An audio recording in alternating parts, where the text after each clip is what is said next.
కోహ్లీ ఒక్కడి వల్ల కప్పు తెచ్చే ఇది కాదు. సో 1-1 అయితే కోహ్లీ ఈసారికి 10 కప్స్ ఐపీఎల్ కప్ తెచ్చుంటాడు. ఇది 1-1 మ్యాచ్ కాదు. 11 ప్లేయర్స్ ఎవరైతే ఏ టీంలో అయితే బాగా ఆడతారో వాళ్ళే కన్ఫర్మ్ గా కప్పు విన్ అవుతారు. సో కోహ్లీ సెంచరీ కొట్టాడు, జాస్ బట్లర్ సెంచరీ కొట్టాడు. సో రిమైనింగ్ టీమ్మేట్స్ ఎలా ఆడారు, సో ఆర్సీబీకి ఓడిపోవడానికి మెయిన్ కారణం ఎవరు?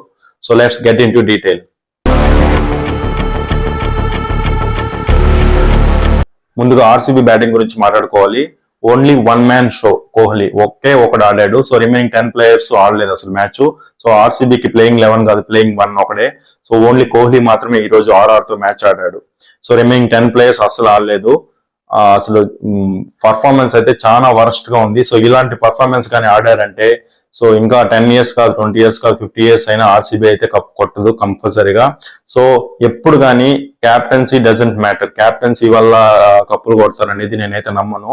సో మెయిన్ క్యాప్టెన్సీ కాదు మ్యాటర్, పర్ఫార్మెన్స్. సో టీమ్ లో 11 ప్లేయర్స్ ఉంటే 11 మెంబర్స్ కాంట్రిబ్యూట్ చేస్తేనే ఆ టీం విన్ అయ్యేదానికే అవుతుంది. సో ఈవెన్ సిఎస్కే కానీ ముంబై ఇండియన్స్ కానీ, సో ముందు ముంబై ఇండియన్స్ రోహిత్ శర్మ క్యాప్టెన్సీ ఉన్నప్పుడు కూడా హార్దిక్ పాండ్యా, బుమ్రా, సూర్యకుమార్ యాదవ్, ఇషాన్ కిషన్ వీళ్ళందరూ కాంట్రిబ్యూట్ చేస్తేనే రోహిత్ శర్మ విన్ అయ్యాడు 5 కప్స్. సో చెన్నై కూడా అన్నిసార్లు విన్ అవ్వడానికి కారణం ఏమి? ధోని లక్ ఉంది, ప్లస్ ధోని క్యాప్టెన్సీ కొంచెం బాగా చేస్తాడు. అలాగే ప్లేయర్స్ 11 ప్లేయర్స్ కొంచెం కాంట్రిబ్యూట్ చేస్తేనే విన్ అయ్యే అవకాశాలు చాలా ఉన్నాయి.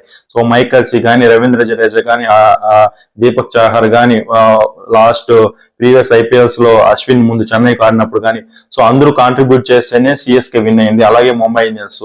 సో బెంగళూరు కూడా ఒక్క ప్లేయర్ ఆడితే మాత్రం కప్పు రాదు, అందరూ 11 మెంబర్స్ ఆడితేనే కప్పు వస్తుంది. సో ఈ రోజు అది క్లియర్ గా తెలిసింది. సో క్లియర్ కట్ గా తెలిసింది. సో ఆల్మోస్ట్ 183 రన్స్ కొట్టారు బెంగళూరు. సో ప్రీవియస్ మ్యాచ్ లో బెంగళూరు గ్రౌండ్ లో సేమ్ 183 కొట్టారు ఆపోజిట్ టీము. సో బెంగళూరు అయితే చేయలేకపోయింది. ఎందుకు చేయలేకపోయింది? సో ఇదే పర్ఫార్మెన్స్ ఆ మ్యాచ్ కానీ ఆడుంటే ఈజీగా గెలిచేవాళ్ళు కదా. సో ఫస్ట్ బ్యాటింగ్ వచ్చి ఇప్పుడు 183 రన్స్ కొట్టారు, దాన్ని డిఫెండ్ చేయలేకపోయారు. సో ఇదే ఆల్మోస్ట్ అన్ని సీజన్లు మనం చూస్తున్నాము. సో ఫస్ట్ బ్యాటింగ్ అన్నా డిఫెండ్ చేయలేరు, సెకండ్ బ్యాటింగ్ చేంజింగ్ చేయాలన్నా 150, 160 కొట్టలేకపోతున్నారు. ఆ ప్రెజర్ అనేది చాలా ఉంది అనమాట బెంగళూరు మీద. సో ఈ రోజు అయితే క్లియర్ కట్ గా తెలిసింది. సో ఆల్మోస్ట్ 157 స్ట్రైక్ రేట్ తో ఈరోజు కోహ్లీ 67 బాల్స్ 100 కొట్టాడు. సో అందరూ ట్రోల్ చేస్తున్నారు అనమాట, స్లోయెస్ట్ 100 కొట్టాడు, స్లోయెస్ట్ 100 కొట్టాడని. బట్ మీరు చూస్తే 72 బాల్స్ 113 అంటే ఆల్మోస్ట్ మోర్ దెన్ 9 రన్స్ కొట్టాడు. 10 రన్స్ ఈక్వల్ టు 10, 120 కొట్టుంటే ఇంకా ఈక్వల్ టు 10 per ఓవర్. అది అంత ఈజీ కాదు కొట్టేది. సో 72 బాల్స్ 113 అనేది చాలా మంచి ఎఫర్ట్. సో రిమైనింగ్ ప్లేయర్స్ కానీ సపోర్ట్ ఇచ్చునుంటే 33 బాల్స్ 44 డూప్లెసిస్ అయితే అంత చెప్పుకోదగ్గ పర్ఫార్మెన్స్ కాదు. 33 బాల్స్ 60 కొట్టే కెపాసిటీ ఉన్న ప్లేయర్ డూప్లెసిస్. మ్యాక్స్వెల్ గానీ, సౌరవ్ చౌహాన్ గానీ, గ్రీన్ గానీ ఆడిన బాల్స్ ఆ 15 బాల్స్ ఏదైతే ఉందో ఆ 15 బాల్స్ కి 40 గానీ కొట్టుంటే ఆల్మోస్ట్ 200 టార్గెట్ పెట్టుండే వాళ్ళము. సో ఆ ఆర్ఆర్ కూడా కొంచెం ప్రెజర్ ఉండేది. సో ఇదైతే ఈజీగా చేస్తారు ఆ రాజస్థాన్ రాయల్స్. బౌలింగ్ విషయానికి వస్తే చాహల్ అయితే 2 వికెట్స్ వేసాడు. సో రాజస్థాన్ రాయల్స్ సైడ్ కూడా అందరూ చెప్పుకోదగ్గ బౌలింగ్ అయితే వేయలేదు. అశ్విన్ గానీ డీసెంట్ గా వేసాడు, రన్స్ అయితే ఇవ్వలేదు. సో రిమైనింగ్ అందరూ రన్స్ ఇచ్చారు. టోప్లీ తప్పించి ఇంకెవ్వరు ఆర్సీబీలో బౌలింగ్ అనేది కూడా లేదు ఈ రోజు కాన్సెప్ట్. ఒక రీచ్ టోప్లీ తప్పించి ఎవ్వరు. రీచ్ టోప్లీ ఒక వికెట్ తీశాడు Yashasvi Jaiswal. So first over లోనే పడింది వికెట్. అప్పుడైతే కొంచెం కాన్ఫిడెన్స్ వచ్చింది గెలవచ్చు అనేసి. ఆ తర్వాత చాలా సింపుల్ గా ఆడేశారు. శాంసన్, బట్లరు ఎంత కూల్ గా ఆడారంటే అంత కూల్ గా ఆడారు. మయాంక్ దగ్గర ఎందుకు ఓవర్ వేస్తున్నాడో, హిమాంశు శర్మ ఎందుకు వస్తున్నాడో, సిరాజ్ ఎందుకు వేస్తున్నాడు, యశ్ దయాల్ ఎందుకు వేస్తున్నాడు అసలు ఎవరికి అర్థం కాలేదు. సో ఈ బౌలర్స్ పెట్టుకొని ఆర్సీబీ కప్పు కొట్టాలంటే అది జర్మలో జరగని పని నాకైతే తెలుస్తుంది క్లియర్ గా. సో ఈ మ్యాక్స్వెల్ అయితే అస్సలు ఫామ్ లో లేదు, అస్సలు ఫామ్ లో లేదు. కోహ్లీనే ఆడాలంటే అవ్వదండి. సో రిమైనింగ్ ప్లేయర్స్ కూడా ఆడితేనే గెలుస్తుంది. సో ఈ రోజు అయితే కోహ్లీని అస్సలు చూడలేకపోయాను నేనైతే. అంత డల్ అయిపోయాడు. Miss fielding, catches, drops. కోహ్లీనే ఒక క్యాచ్ డ్రాప్ చేశాడు, అది చాలా కష్టమైన క్యాచ్, అయినా కూడా డ్రాప్ చేశాడు. సో రన్అట్స్ కానీ, ఓవర్ త్రోలు కానీ, ఆ బౌలింగ్ అయితే అసలు చూడలేకపోయాం ఈ రోజు అయితే. చాలా వరస్ట్ పర్ఫార్మెన్స్ ఈ రోజు రాయల్ ఛాలెంజర్స్ బెంగళూరు. బ్యాటింగ్ విషయానికి వస్తే జాస్ బట్లర్ లాస్ట్ బాల్ 6 కొట్టి గెలిపించాడు, 100 రన్స్. సో 58 బాల్స్ కి 100, ఆల్మోస్ట్ 172 స్ట్రైక్ రేట్ తో కొట్టాడు. శాంసన్ అయితే 42 బాల్స్ 69 రన్స్ కొట్టాడు, 164 స్ట్రైక్ రేట్. సో మీరు గమనిస్తే కోహ్లీ కూడా 157 స్ట్రైక్ రేటు, జాస్ బట్లర్ కూడా 172 strike rate. So main reason ఓడిపోవడానికి కారణం ఎవరు? ఇక్కడ శాంసన్ కాంట్రిబ్యూట్ చేశాడు, హెట్మేర్ కాంట్రిబ్యూట్ చేశాడు, అక్కడ ఎవరు కాంట్రిబ్యూట్ చేయాలి RCB side. So main reason ఇదే మిస్టేక్ ఆర్సీబీ చేస్తుంది. So main reason strike rotate చేసి లాస్ట్ లో పవర్ హిట్టింగ్. ఈరోజు దినేష్ కార్తిక్ ఎందుకు రాలేదో నాకైతే అర్థం కాలేదు. సౌరవ్ చౌహాన్ ఎందుకు పంపించారు, ఆ కెమెరూన్ గేమ్ ఎందుకు పంపించారు. So Dinesh Karthik last 3-4 matches చాలా పర్ఫెక్ట్ గా ఆడుతున్నాడు. లాస్ట్ హిట్టింగ్ వచ్చి అట్లీస్ట్ 10-15 బాల్స్ కూడా ఆడాలి కదా దినేష్ కార్తిక్.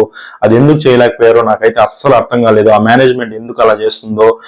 కోహ్లీ మీద అయితే చాలా చాలా ప్రెజర్ ఉంది ఆర్సీబీ కప్ విన్ అవ్వలేదనేసి. సో కోహ్లీ ఒక్కడి వల్ల కప్పు తెచ్చే ఇది కాదు. సో 1-1 అయితే కోహ్లీ ఈసారికి 10 కప్స్ ఐపీఎల్ కప్ తెచ్చుంటాడు. ఇది 1-1 మ్యాచ్ కాదు. 11 ప్లేయర్స్ ఎవరైతే ఏ టీమ్ లో అయితే బాగా ఆడతారో వాళ్ళే కన్ఫర్మ్ గా కప్పు విన్ అవుతారు. సో మీరు చూస్తే ముంబై ఇండియన్స్ కానీ సిఎస్కే కానీ ఆల్రెడీ చెప్పినట్టు అందరూ 11 ప్లేయర్స్ మంచిగా పర్ఫార్మెన్స్, బ్యాటింగ్, బౌలింగ్, ఫీల్డింగ్ అన్ని చేస్తేనే కప్ వస్తుంది. క్యాప్టెన్సీ వల్ల రాదు. సో మీరు చూస్తే ఫ్యాఫ్ డు ప్లెసిస్ కూడా లాస్ట్ 3 సీజన్స్ క్యాప్టెన్సీ చేశాడు. కప్ వచ్చిందా? రాలేదు. ఎందుకు రాదు? 11 ప్లేయర్స్ ఆడితేనే కప్ వస్తుంది. సో మీరు చూస్తే మన ఇండియన్ T20లో కూడా కోహ్లీని డ్రాప్ చేశారు. T20లో క్యాప్టెన్సీ నుంచి రోహిత్ శర్మకి ఇచ్చాడు. ఫైనల్ వరకు వచ్చారు. సో ఫైనల్లో అందరూ చేతులు ఎత్తేస్తారు. సో అందరూ ఆడితేనే కప్పు వస్తుంది. సో ఒకరిని బ్లేమ్ చేస్తే కప్పు రాదు. కోహ్లీకి అంత ప్రెజర్ ఉందన్నమాట. సో అందరూ ఆర్సీబీ ఫ్యాన్స్ అంటే అందరూ కోహ్లీ విన్ అవ్వాలనే కోరుకుంటారు. సో నేను కూడా ఏదో ఒక రోజు కంపల్సరీగా ఆర్సీబీ విన్ అవుతుంది. అందరూ 11 ప్లేయర్స్ ఆడితే, అది కూడా అందరూ 11 ప్లేయర్స్ ఆడితేనే కప్పు వస్తుంది. సో ఇంకోటి ఏమంటే కొంచెం లక్ కూడా ఉండాలి టీమ్స్ కి. సో 90% ఎఫర్ట్ పెట్టినా కూడా రిమైనింగ్ 10% లక్ ఉండాలి. అది ఎక్కడైనా కానీ, మీరు స్టడీస్ లో కానీ, ఏదైనా ప్రాజెక్ట్ వర్క్ కానీ, ఏదైనా పని స్టార్ట్ చేసినప్పుడు కొంచెం లక్ అనేది కలిసి రావాలి. అది మన ఆర్సీబీ మెన్స్ టీమ్ కి అయితే కలిసి రాలేదు. అట్లీస్ట్ ఉమెన్స్ టీమ్స్ కన్నా కలిసి వచ్చింది. వాళ్ళు విన్ అయ్యారు, చాలా హ్యాపీ. సో రిమైనింగ్ ఫ్యూచర్ లో అయినా వీళ్ళు ఈసారి అయితే కప్పు గెలవలేదు. ఎందుకంటే చాలా వరస్ట్ గా ఉంది బౌలింగ్ అయితే. సో మిరాకిల్ జరిగితే కానీ వాళ్ళు కప్పు గెలవలేరు. సో నెక్స్ట్ ఐపీఎల్ లో నుంచి అయినా కొంచెం మంచి ప్లేయర్స్ ని తీసుకొని, ఫారిన్ ప్లేయర్స్ కానీ, మన ఇండియన్ బౌలర్స్ కానీ మంచి టాలెంట్ ని తీసుకొనేసి వాళ్ళని ట్రైనింగ్ ఇచ్చి అందరూ 11 మెంబర్స్ ఆడితేనే కప్పు వస్తుంది ఆర్సీబీకి. ఒకరినైతే బ్లేమ్ చేయండి. 67 బాల్స్ కి 100 కొట్టాడు, వీడు సెంచరీ కోసం ఆడాడని మాత్రం బ్లేమ్ చేయొద్దండి. సో 67 బాల్స్ కి 113 అనేది చాలా ఇంపాసిబుల్. అసలు కోహ్లీ 157 స్ట్రైక్ రేట్ తో ఆడారంటే అది చాలా గ్రేట్ అనమాట. సో ఇన్ కేస్ ఈ వీడియో కానీ మీకు నచ్చినట్టయితే like, share and subscribe. By.